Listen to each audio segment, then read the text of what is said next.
not a single F key to the herald to see the HP of the herald. You actually looked, but now you should look as well. Maybe there are TPs, there are things that you can't see it on the minimap, or champions are on top of each other. You hover the guy there. A bit autopilot here, like I like that you push. This is good. This is very good. That's nice. Then you recall, but it's like, why? Just because Sona recalls? It's like you don't have anything to recall for. Yeah, I was like, what can I do? Just go to stop. Just go to stop. You see, everyone goes stop. They want to dive. Ari has ulti in like 15-20 seconds. Right? Like just hover for the ulti. Look, you just stay with the Jarvan. You have ulti. I wouldn't ulti now. I would ulti when he's 1 HP. Yeah, now it's okay. And then you go towards, you see, now you should actually keep going, because you don't know if this guy's going to flash out. So keep moving forward. Keep moving towards the lane. So many seconds. You wait because you're like, oh, but I want to recall. It's like, okay, for what? 600 gold, really? Recall for what? Hey guys, besides here, into today's video, we're going to learn a lot about AD carry laning phase, wording, matchups, and everything about recall timings and wave management with this master tier AD carry. This guy was platinum when I first coached him. He improved so much after the coaching session. So I'm going to show you how he plays right now and how you can actually play as well properly in the laning phase. This video has a lot of macro tips as well on it. So please watch this until the end. You can watch it even multiple times. If you're the first time here and you want to learn AD carry, please go make sure you subscribe to this channel. You will thank me later. Enjoy. Do you stay top? Yeah, the same master mistake. Look, you push mid, so you have free time. What do you do with the free time? You hover. What does it mean? You go towards the lane that you know most of the people are. Yeah. Very good. This is good. This is good. Then you go. It's like you killed him. He's still fighting. Keep going. Very nice. Like now, you try to actually stay, but now actually realize that this tower is gone without you. You have to go back to mid because they will push mid lane. There is no reason for you to actually tax here. If this is Grandmaster, you're getting like this ping. Like, why? Vigor is pushing me. Yeah, look really at the Sona. Bad, no point. Even Sona. And Sona is like, you know, Sona players. I don't have a good opinion about them. They're like, guys. Okay, I understand.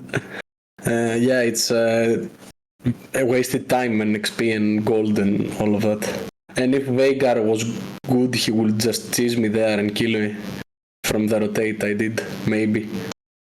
If you talk, I can't hear you, just to know. Yes. I was just looking. Let's say a bit of...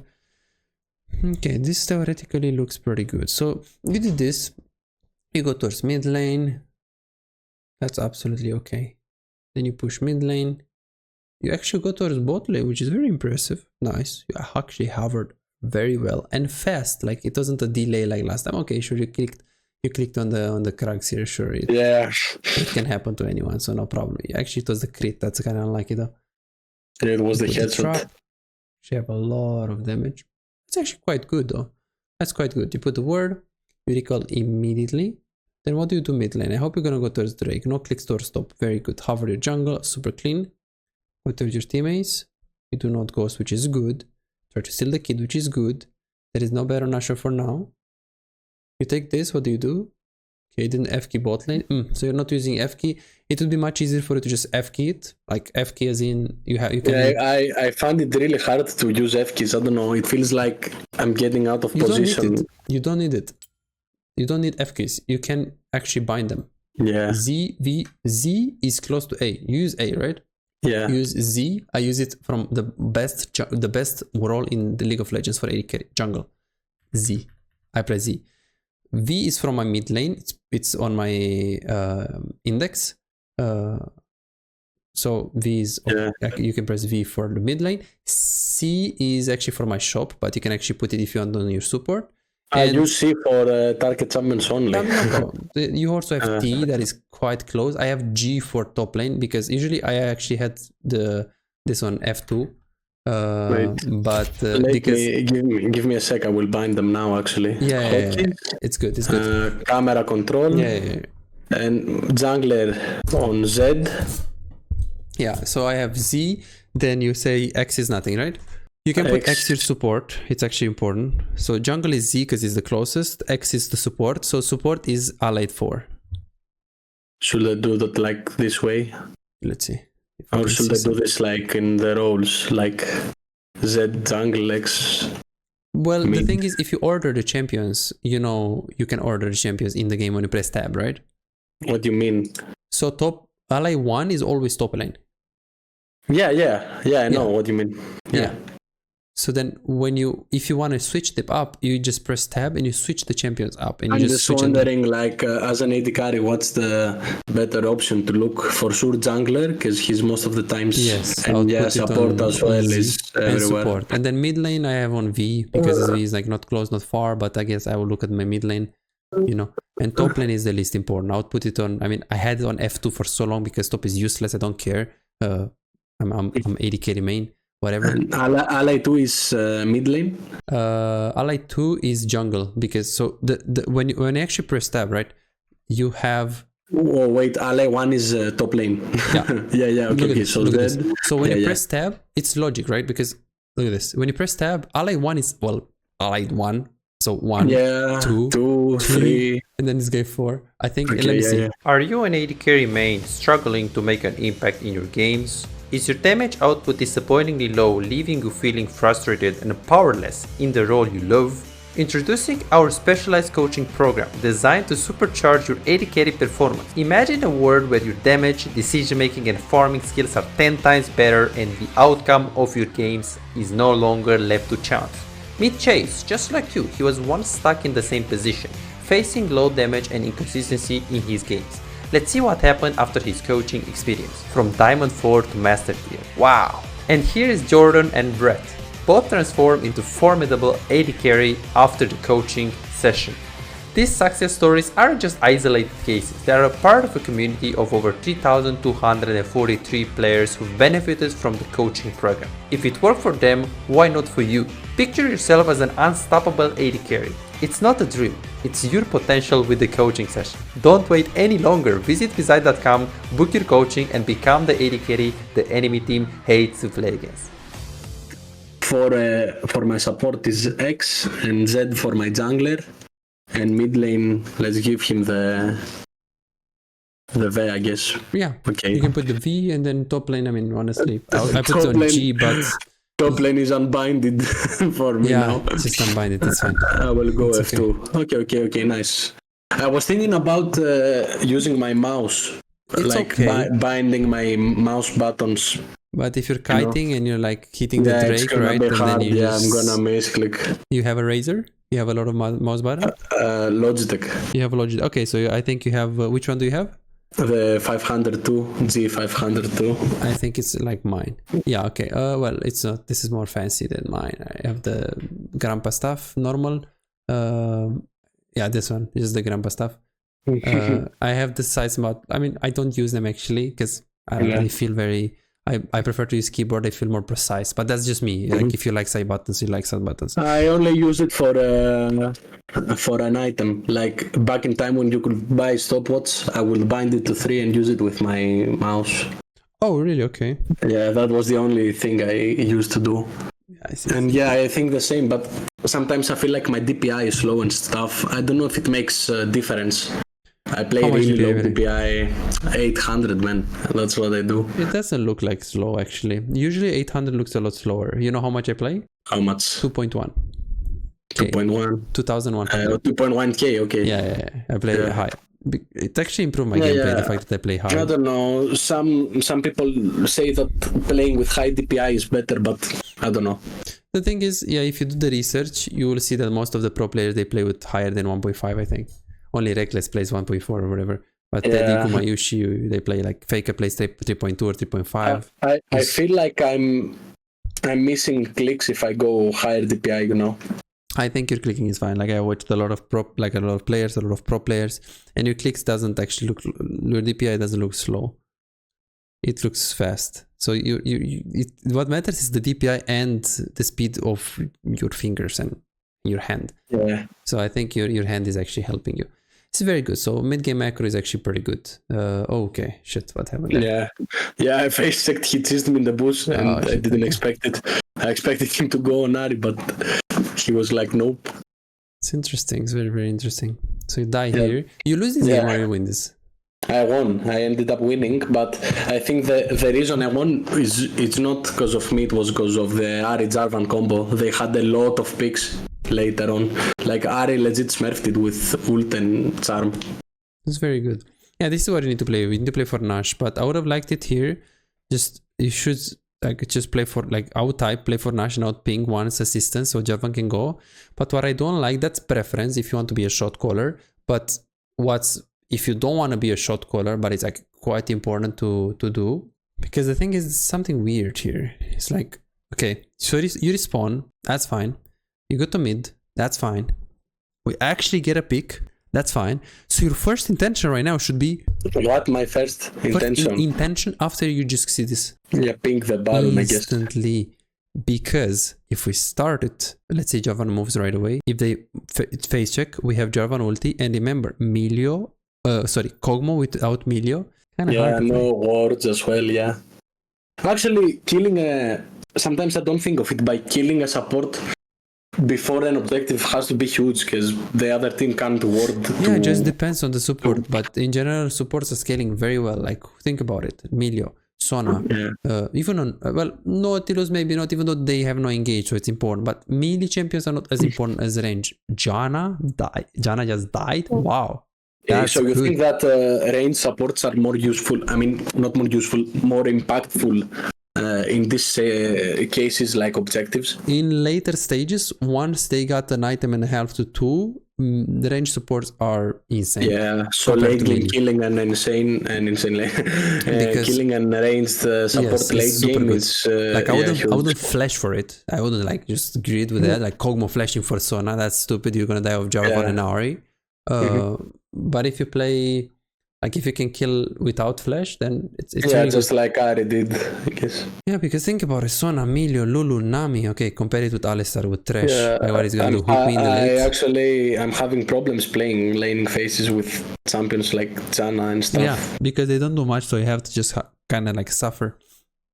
You just really have to suffer. Okay, this is very flip. Like, it's like you go, it's like you see them bot, you hit this. That's nice. You do not have blue trinket. That's okay. You're not actually pinging over the wall, like, and I would ping Sona word, but that's just preference.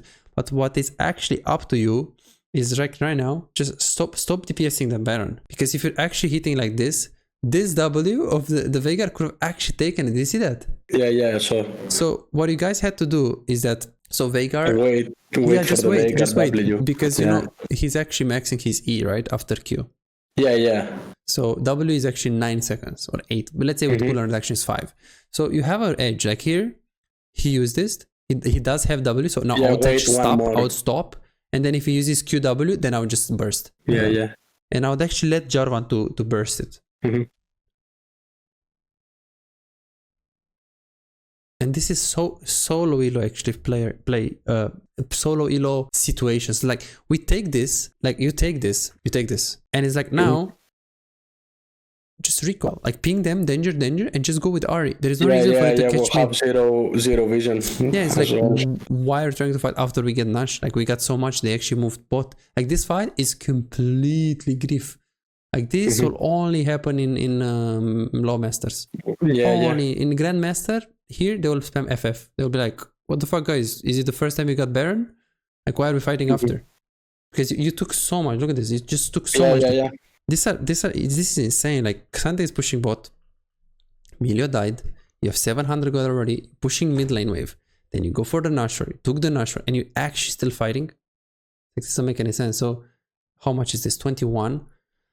I think you probably lost 3 minutes with this fight. Yeah, 2-3 minutes, which I guess you can say it's small, but if you're thinking about, wait, they have Yone, Veigar, Kog'Maw. Yeah, we get that scaled. Really important. So it's, and then, okay, who do you have? Ahri. I mean, Ahri scales fine, but not good compared to the Veigar at all. Yeah. And yeah, it's very complicated here. We don't even talk about Yone. We don't even talk about this champion with like 3 items. He's like so strong. Even with 2. Even with, he's just very strong. Very, very strong. I mean, the problem with this champion is that he has a really good lane phase, he has a really good mid game, he has insane late game. I don't know. Like, does he even fall off at any point? Yeah, well, it's if you play him without Lulu and stuff, it's like you can die like 10 times and there is not much counterplay unless you play pixel perfect and you have vision and stuff. So you look at this, is you have Ahri, Jarvan, it's like he cannot play the game. If he does one mistake, he dies instantly. in this game he got lucky because he didn't dive him, he didn't type to your jungle, he didn't actually recall, you just let him get away with murder. Yeah. He should be like 5 deaths for sure this game. Okay, so let's see, what is this? Do we have Nashor? Not really, right? We have Nashor on our teammates? Yeah. Yeah. So okay, so I want to see this. So you have 1.54k gold. You actually push mid, they push top, bot. You actually keep pushing, which is good. We committed the TP top. You have to push here. You have to be in sync with your teammates, which is what it should be. It's pretty hard to do in this silo, I think. Yes. Like now they're pushing bot, you're pushing mid, that's fine. You're pushing 3 lanes. I wouldn't recall because it's like, yeah, true, you have rapid fire cannon, but it's like, how are you going to pressure this tower more with rapid fire cannon next time? It's the same thing. Veigar is dead for 13 more seconds. You have this wave. Jarvan has better on Nashor. Bot is pushing. You have the wave here. Xante just TP top. So you're telling Xante, bro, just go recall. And he's going to tell you, I have 300 gold. What do you mean? I just TP'd. So here you just really have to stay. Like, it doesn't matter if you have a lot of gold. Because now like, everyone was keeping up the pressure. Because you see you're pinging them, but this was easy. You had a super small wave top, a nice wave bot, and a good wave mid. Look at that mid wave. It dissolved and it was a cannon. And Veigar was dead as well. So you wasted pressure, you wasted Baron, you wasted tempo. You should be in sync with your teammates. If everyone is actually up pushing, then you should consider just staying with them unless you're like in danger of dying. Yeah, okay, this is actually a very nice session. I think that if you watch this one more time, there are so many things. There is laning phase, there is mid game, there is hovering, there is mechanics, it's very nice, very nice. So we actually stayed an hour and 20 minutes on a VOD review. That means we had a lot of mistakes, but I guess my approach is different right now with ZerPC because I'm not analyzing the game like, hey, this is, diamond player. Is like, okay, this is a master player. So things that are small are not small. And I recommend you to do more VOD reviews because I think you're actually starting to be very smart with the game. Like as you actually put effort and practice and you climbed, you play against better players. I actually think that you should definitely do more, just more review, really. Like just analyze your deaths. Like, okay, let's say you play 5 games or whatever, 3 games. Okay, tomorrow just watch one. You don't have to watch all of them, but just one. And watch your deaths. Like just the moment you die. You can download like LOL replay or something and you can just see why did you die. It's like so important. And you have to put a bit more strategy in your gameplay. I'm gonna show you right now how to do it. Because you just play very randomly, very coin flippy. There is no strategy, there is nothing. You're just winning and losing. It doesn't feel like you're confident on your ability, like, okay, now I'm gonna play to learn. It's like, feels like, okay, let me flip it today again. What do you think are the biggest things that we learned for today's coaching session? In my head, I keep it like, always do the max outcome thing that you can out of everything. Like, but you have to think about it for sure. So let's say that the dot will be, think what's the best option you can take for max value. Perfect. So overall is think about all of the options inside of the game and choose the one with maximum value. Perfect. And this is, I recommend you doing more VOD reviews. It's going to be very helpful. Like it's gonna be it's gonna be such a huge progress for you, Gypsy, if you start doing like review the whole game or the deaths or anything. Usually, after you end the game, you will see. You will have opinion about, okay, this game I fucked up the lane, or this game I fucked up the late game, and you actually put it. I would make a notepad. Like usually I put it like this. Let's say 7, 2, 3, Caitlyn, and I would say, okay, what was wrong? And you can be like full game, or you can say like, okay, early game, and then laning phase, for example. Then laning phase, and then you can put the severity of the game, like how you feel about your gameplay. It was like, okay, like this game, it was good, so it was like 50% of the cases it was actually good. 20% we could have actually done better. So I would say that, this is like 10 to 15% severity. But maybe next game, we have a 1, 5, 3 game. Caitlyn, it's still early game, but it's like, okay, I died against Blitzcrank. I got hooked like 5 times. I died again the same way. I'm going to put severity 40%. So then after you're going to have more games here. The percent means that how bad. Yes. how bad are the mistakes for your rank. Okay. And you try to go for the game that you did the worst mistakes ever. $5. If you have problems improving and getting better in the game faster but cannot afford booking coaching, on my Patreon you can access more than 627 VOD reviews, premium videos about how to wave management, mid-game macro, and tier lists that will show you the best champions to climb and to improve for your elo. And these are not on YouTube, this is only on Patreon, they're exclusive. Moreover, you can participate in the free coaching waiting list to get a premium VOD review. I'm giving away 2 free VOD reviews every single week. All what you need to do is simple 2-step process. Subscribe to my Patreon and share your OPGG, and voila, you are on the waiting list. You're gonna get a personalized VOD review for any game in your match history. For just $5, you get not only the free VOD review, but a whole bunch of exclusive benefits that will supercharge your gaming experience. It's a small investment for a big return.